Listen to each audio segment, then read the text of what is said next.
Hello అండి, అందరూ ఎలా ఉన్నారు? బాగున్నారా? నేనైతే చాలా బాగున్నానండి. ఇదైతే మా చిన్నమ్మాయి బర్త్డే సెలబ్రేషన్ అండి.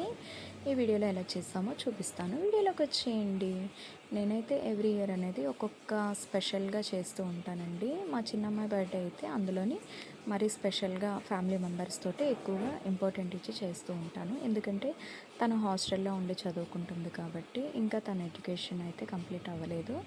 అందుకని చెప్పేసి మాతో ఉండదు కదా ఎవ్రీడే. అందుకని చెప్పి తన బర్త్డే అనేది ఫ్యామిలీ మెంబర్స్ తోటి సెలబ్రేషన్ ఎక్కువగా చేస్తూ ఉంటాను.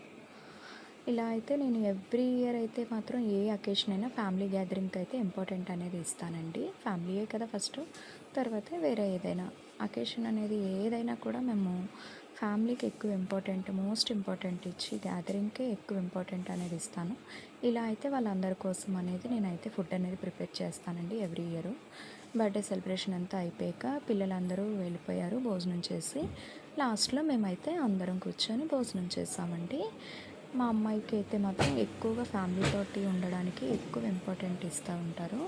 అలాగే తనైతే బర్త్డే రోజు కూడా ఎవరికైనా ఆర్ఫనెస్ హోమ్స్కి వెళ్ళి ఫుడ్ అనేది డొనేట్ చేద్దాం మమ్మీ అంటూ ఉంటారు. నేనే అది అలవాటు చేశాను పిల్లలకైతే. కాకపోతే తనకి ఏంటంటే బర్త్డే ఎప్పుడు సమ్మర్ హాలిడేస్లో రావడం వల్ల తన బర్త్డేకి ఎప్పుడు కూడా బయట ఫుడ్ అనేది డొనేట్ చేయడానికి అయితే అవ్వట్లేదండి. అందుకే ఫ్యామిలీతో సెలబ్రేషన్ చేసుకొని తనకు నచ్చినవన్నీ ఇవ్వడానికి ఇష్టపడుతూ ఉంటాను.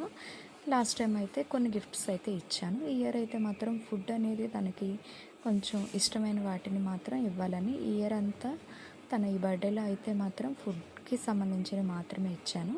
ఇలా అయితే మా ఫ్యామిలీ మెంబర్స్తో సెలబ్రేషన్ చేసుకున్నానండి. ఈ వీడియో మీకు నచ్చినట్లయితే లైక్ చేసి, షేర్ చేసి, సబ్స్క్రైబ్ చేసుకోండి. Thank you for watching.